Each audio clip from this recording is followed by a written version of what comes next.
Rama Rama Rama Hari Hari. So reading chapter 4, text number 36.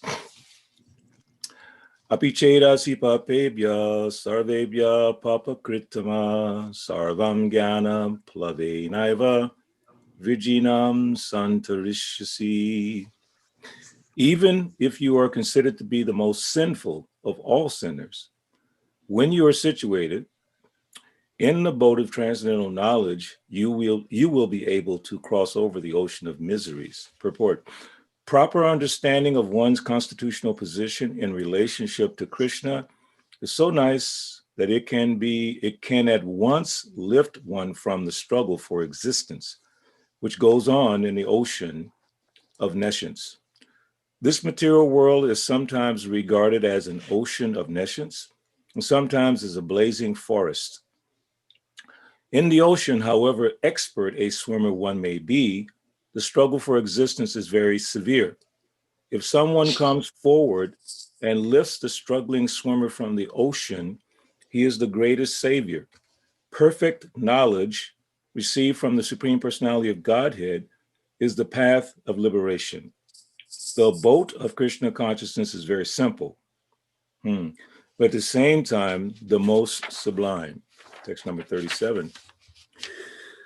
Yataidamsi simidhognir basma satkurute irjana gyanagni sarvakarmani basma satkurute tata. As a blazing fire turns firewood to ashes, O Arjuna, so does the fire of knowledge burn to ashes all reactions to material activities. Purport. Perfect knowledge of self and superself and of their relationship is compared herein to fire. This fire not only burns up all reactions to impious activities, but also all reactions to pious activities, turning them to ashes. There are many stages of reaction. Reaction in the making, reaction fructifying, reaction already achieved, and reaction a priori. But knowledge of the constitutional position of the living entity burns everything to ashes. When one is in complete knowledge, all reactions, both a priori and a posteriori, are consumed.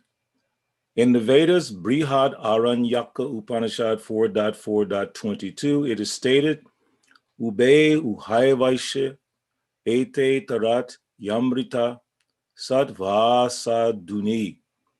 One overcomes both the pious and impious reactions of work.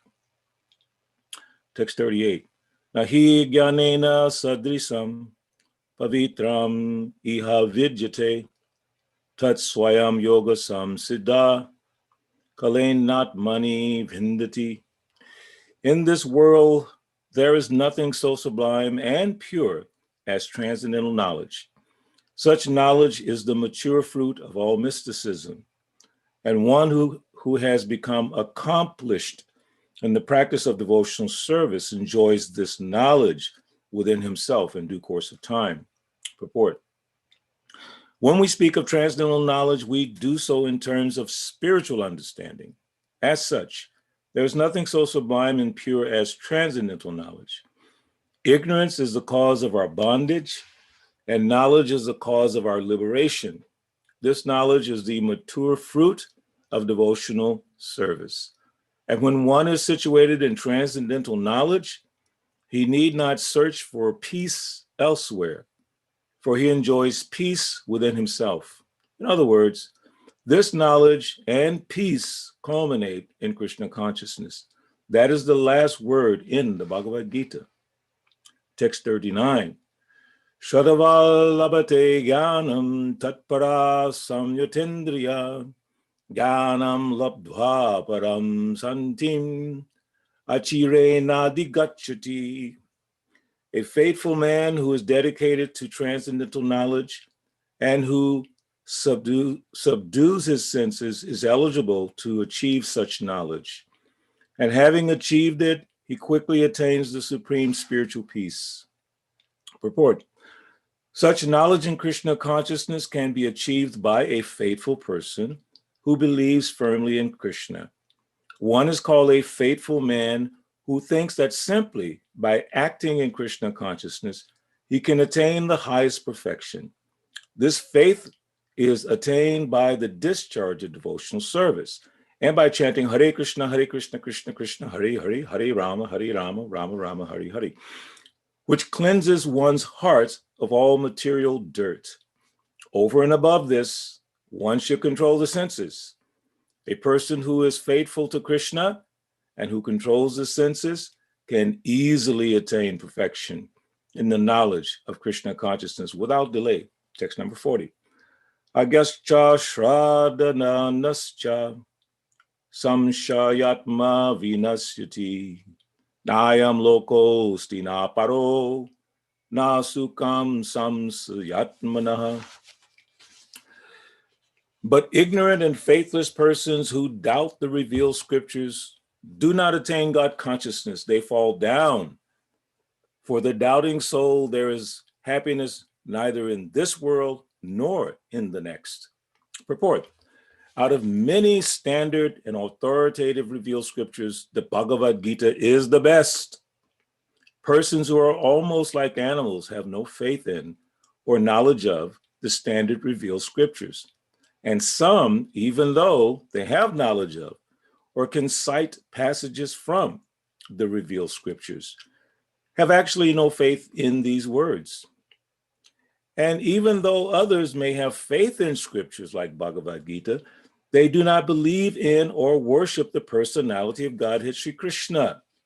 Such persons cannot have any standing in Krishna consciousness. They fall down. Out of all the above mentioned persons, those who have no faith and are always doubtful make no progress at all. Men without faith in God and his revealed word find no good in this world, nor in the next. For them, there is no happiness whatsoever. One should therefore follow the principles of revealed scriptures with faith and thereby be raised to the platform of knowledge. Only this knowledge will help one become promoted to the transcendental platform of spiritual understanding. In other words, doubtful persons have no status whatsoever in spiritual emancipation. One should therefore follow in the footsteps of great acharyas who are in the disciplic succession and thereby attain success. Text number 41. Yoga samyasta karmanam jnana sanchina samshayam atmavantam na karmani nabananti dhananjaya. One who acts in devotional service, renouncing the fruits of his actions, and whose doubts have been destroyed by transcendental knowledge, is situated factually in the self. Thus, he is not bound by the reactions of work, O conqueror of riches. Purport. One who follows the instruction of the Bhagavad Gita as it is imparted by the Lord, the personality of Godhead himself, becomes free from all doubts by the grace of transcendental knowledge. He, as a part and parcel of the Lord, in full Krishna consciousness, is already established in self-knowledge. As such, he is undoubtedly above bondage to action. Text 42. Tasmara jnana sambhutam hrit stam jnana sinatmana chitvainam samshayam yogam atishtotishtha bharata. Therefore, the doubts which have arisen in your heart out of ignorance should be slashed by the weapon of knowledge. Armed with yoga, O Bharata, stand and fight. Purport. The yoga system instructed in this chapter is called Sanatana Yoga, or eternal activities performed by the living entity. This yoga has two divisions of sacrificial actions. One is called sacrifice of one's material possessions, and the other is called knowledge of self, which is pure spiritual activity. If sacrifice of one's material possessions is not dovetailed for spiritual realization, then such sacrifice becomes material. But one who performs such sacrifices with a spiritual objective or in devotional service makes a perfect sacrifice. When we come to spiritual activities, we find that these are also divided into two, namely, understanding of one's own self or one's constitutional position, and the truth regarding the Supreme Personality of Godhead. One who follows the path of Bhagavad Gita as it is can very easily understand these two important divisions of spiritual knowledge. For him, there is no difficulty in obtaining perfect knowledge of the self as part and parcel of the Lord. And such understanding is beneficial, for such a person can easily understand the transcendental activities of the Lord. In the beginning of this chapter, the transcendental activities of the Lord were discussed by the Supreme Lord himself. One who does not understand the instructions of the Gita is faithless, and it is to be considered to be misusing the fragmental independence awarded to him by the Lord. In spite of such instructions, one who does not understand the real nature of the Lord as the eternal, blissful, all-knowing personality of Godhead is certainly fool number one. Ignorance can be removed by gradual acceptance of the principles of Krishna consciousness. Krishna consciousness is awakened by different types of sacrifices to the demigods, sacrifice to Brahman, sacrifice in celibacy, in household life, in controlling the senses, in practicing mystic yoga, in penance, in foregoing material possessions, in studying the Vedas, and in partaking of the social institution called Varnashrama Dharma. All of these are known as sacrifice, and all of them are based on regulated action. But within all these activities, the important factor is self-realization. One who seeks that objective is the real student of Bhagavad Gita. The one who doubts the authority of Krishna falls back. One is therefore advised to study Bhagavad Gita or any other scripture under a bona fide spiritual master with service and surrender. A bona fide spiritual master is in the disciplic succession from time eternal, and he does not deviate at all from the instructions of the Supreme Lord as they were imparted millions of years ago to the sun god, from whom the instructions of Bhagavad Gita have come down to the earthly kingdom. One should therefore follow the path of Bhagavad Gita as it is expressed in the Gita itself, and beware of self-interested people after personal aggrandizement who deviate others from the actual path. The Lord is definitely the supreme person, and his activities are transcendental. One who understands this is a liberated person from the very beginning of his study of Bhagavad Gita. Thus, in the Bhaktivedanta purports to the fourth chapter of the Srimad Bhagavad Gita in the matter of transcendental knowledge. Jonah, should I continue? Next chapter? Yes, Prabhu. Unless you want to comment or reflect on anything in this particular chapter. I want to hear some more nectar, then we can have a little discussion. Okay. It's so sweet. On to Chapter 5, Karma Yoga, Action in Krishna Consciousness. Text number 1. Arjuna uvacha sanyasam karmanam Krishna purna yogam cha samshusi yascheya itayor ekam tanme bruhi sanischitam. Arjuna said, "O Krishna, first of all, you ask me to renounce work, and then again, you recommend work with devotion. Now, will you kindly tell me definitely which of the two is more beneficial?" Purport. In this 5th chapter of the Bhagavad Gita, the Lord says that work in devotional service is better than dry mental speculation. Devotional service is easier than the latter because, being transcendental in nature, it frees one from reaction. In the 2nd chapter, preliminary knowledge of the soul and its entanglement in the material body were explained. How to get out of this material engagement by buddhi yoga or devotional service was also explained therein. In the third chapter, it was explained that a person who is situated on the platform of knowledge no longer has any duties to perform. And in the fourth chapter, the Lord told Arjuna that all kinds of sacrificial work culminate in knowledge. However, at the end of the fourth chapter, the Lord advised Arjuna to wake up and fight, being situated in perfect knowledge.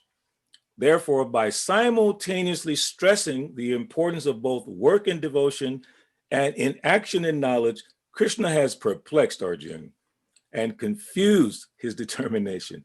Arjuna understands that renunciation in knowledge involves cessation of all kinds of work performed as sense activities. But if one performs work in devotional service, then how is work stopped? In other words, he thinks that sannyas, or renunciation in knowledge, should be altogether free from all kinds of activity, because work and renunciation appear to him to be incompatible. He appears not to have understood that work in full knowledge is non-reactive and is therefore the same as inaction. He inquires, therefore, whether he should cease work altogether or work with full knowledge. Text number 2. Sri Bhagavan Uvacha Sannyasa Karma Yogascha Nisheyasa Karavuba Tayostu Karma Sannyasat Karma Yogo Visishyate. The personality of Godhead replied, the renunciation of work and work and devotion are both good for liberation. But of the two, work and devotional service is better than renunciation of work. Purport: fruitive activities, seeking sense gratification, are cause for material bondage. As long as one is engaged in activities aimed at improving the standard of bodily comfort, one is sure to transmigrate to different types of bodies, thereby continuing material bondage perpetually. Srimad Bhagavatam 5.5.4 and 6 confirms this as follows. This is a beautiful Sanskrit, so I'll read it. Nunam pramata kurute vikarma yarindriya pritaya aprinoti nasaru manye yata atmano yam asanapi kleshada ashadeha parabhavastava abodhajato yavanna jigasata atmatattvam yavat kriyastavari dhammano vai karmatmakam yena sarira bandha evamana karma vasam prayunkte avidyayat manyupadhiyamane pratirna yavan mai vasudeve namuchate deha yogena tavat. Translation to that: people are mad after sense gratification, and they do not know that this present body, which is full of miseries, is a result of one's fruitive activities in the past. Although this body is temporary, it is always giving one trouble in many ways. Therefore, to act for sense gratification is not good. One is considered to be a failure in life as long as he makes no inquiry about his real identity. As long as he does not know his real identity, he has to work for fruitive results for sense gratification. And as long as one is engrossed in the consciousness of sense gratification, one has to transmigrate from one body to another. Although the mind may be engrossed in fruitive activities and influenced by ignorance, one must develop a love for devotional service to Vasudeva. Only then can one have the opportunity to get out of the bondage of material existence. Therefore, jnana, or knowledge that one is not the material body, but spirit, soul, is not sufficient for liberation. One has to act in the status of spirit soul. Otherwise, there is no escape from material bondage. Action in Krishna consciousness is not, however, action on the fruitive platform. Activities performed in full knowledge strengthen one's advancement in real knowledge. Without Krishna consciousness, mere renunciation of fruitive activities does not actually purify the heart of a conditioned soul. As long as the heart is not purified, one has to work on the fruitive platform. But action in Krishna consciousness automatically helps one escape the result of fruitive action, so that one need not descend to the material platform. Therefore, action in Krishna consciousness is always superior to renunciation, which always entails a risk of falling. Renunciation without Krishna consciousness is incomplete, as is confirmed by Srila Rupa Goswami in his Bhakti Rasamrita Sindhu 1-2-258. Right? 1-2-258. Prapanchikataya bhuja hari sambandhi vastuna mumukshubi parityago vairagyam falgu kadyate. When persons eager to achieve liberation renounce things related to the Supreme Personality of Godhead, thinking them to be material, their renunciation is called incomplete. Renunciation is complete when it is in the knowledge that everything in existence belongs to the Lord and that no one should claim proprietorship over anything. One should understand that factually nothing belongs to anyone. Then where is the question of renunciation? One who knows that everything is Krishna's property is always situated in renunciation. Since everything belongs to Krishna, everything should be employed in the service of Krishna. This perfect form of action in Krishna consciousness is far better than any amount of artificial renunciation by a sannyasi of the Mayavadi school. Haribo.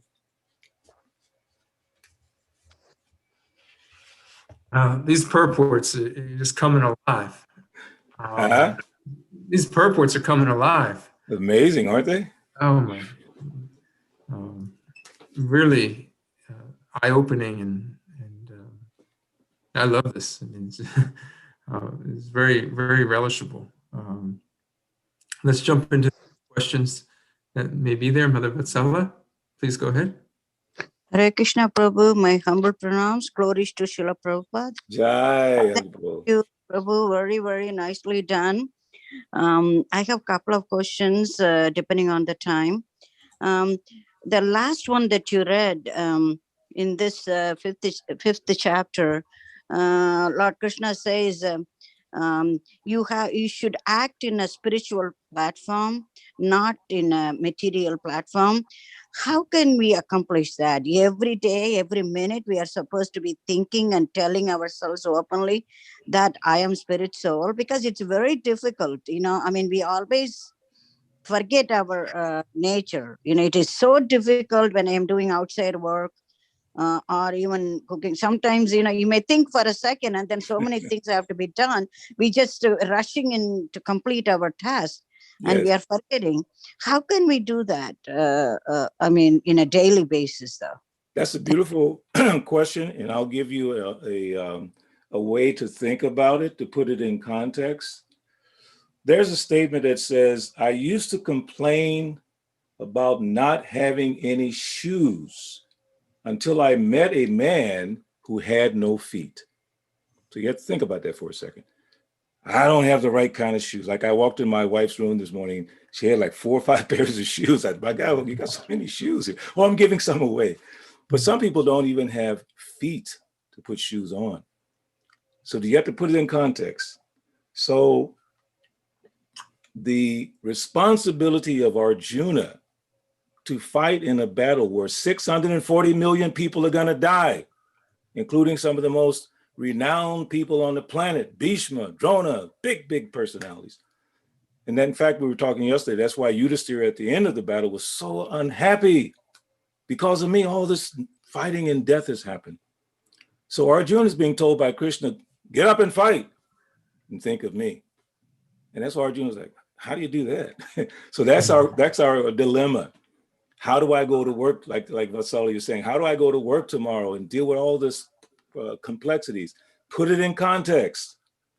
It's not to downplay your concerns, but compared to Arjuna's responsibilities and being told to do it and then think of me, that's a challenge.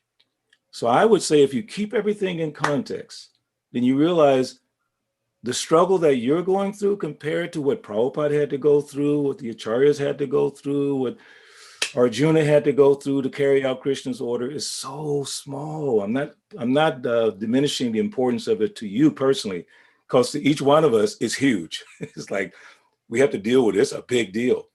But in context, it's very small.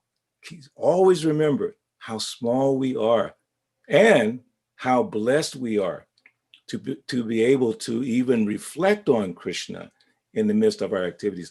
Haryasha, we talk about this a lot, about the old Sankirtan days when we go out and all day we'd be thinking about the deities and thinking about the prasadam we had that morning, thinking about the class.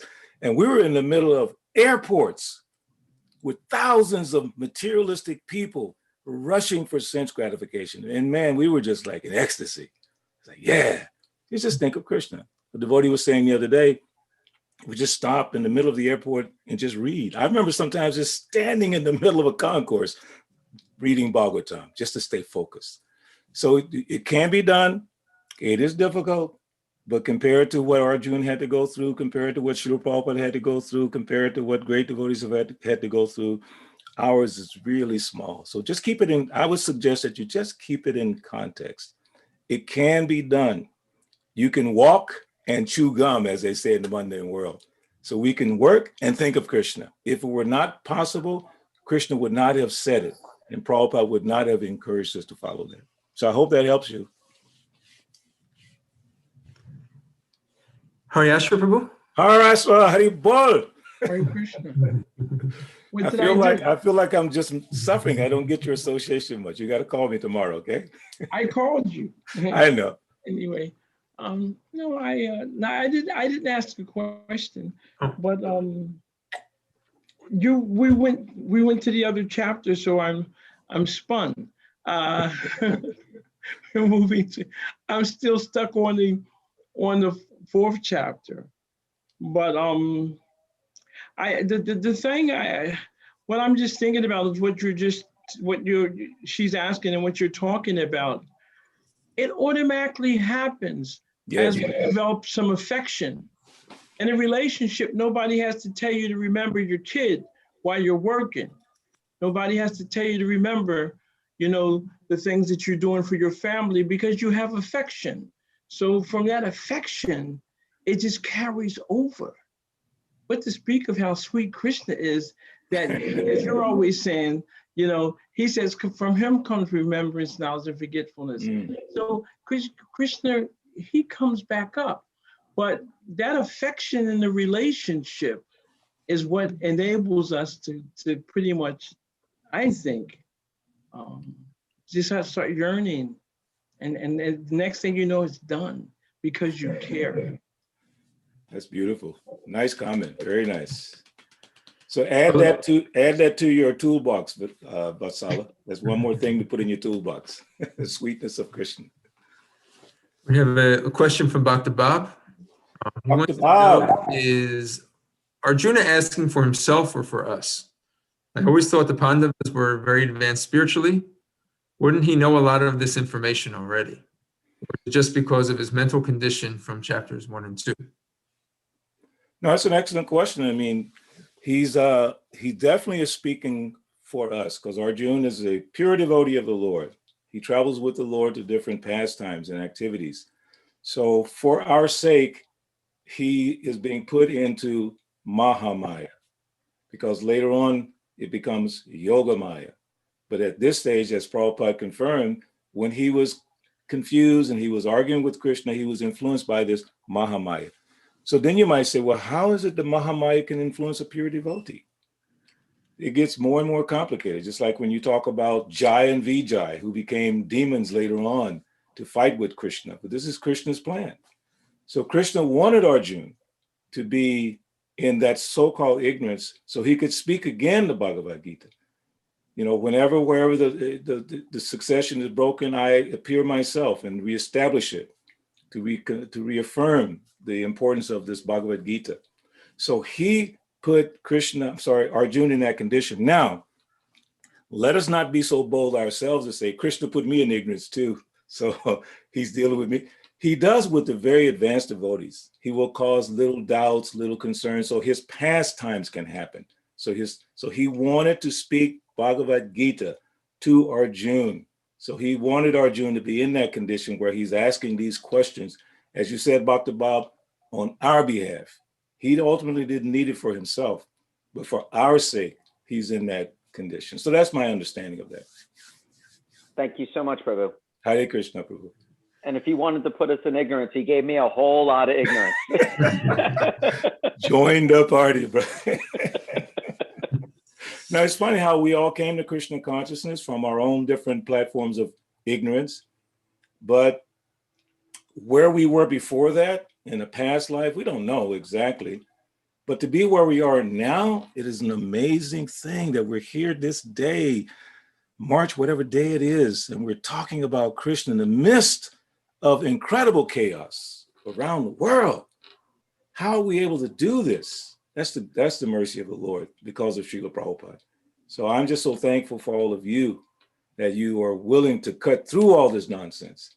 And every Monday, Wednesday, and Friday, every morning, every day throughout the day, you go back to that source of bliss, as Haryas is saying, that affection starts to grow. You keep doing this, and that affection is going to grow to the point where all you're going to see is Krishna. I mean, think about this. That's what's waiting for us. This affection could become so intense, as Haryasa pointed out so beautifully, that you don't see, like I'll finish with this. I heard the story that Srila Prabhupada was walking in New York and devotees were saying, Srila Prabhupada, we're so sorry you have to see all this. You know, New York is like the big buildings and all the chaos. And Prabhupada says, I'm seeing Vaikuntha. They were seeing big buildings and karmis and material. Prabhupada says, I'm seeing Vaikuntha. So anyway, keep that thought in mind.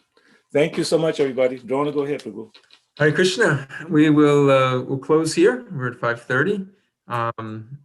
Hope everybody has a wonderful night. Hope to see you back here again on Wednesday. Please continue to read Bhagavad Gita. And we'll continue in chapter 5. Thank you, Balabhadra Prabhu, so much. Hare Krishna, Prabhu. Thank you all. Hare Krishna. And everyone be well. Hare Krishna. See you tomorrow, Gunjavali.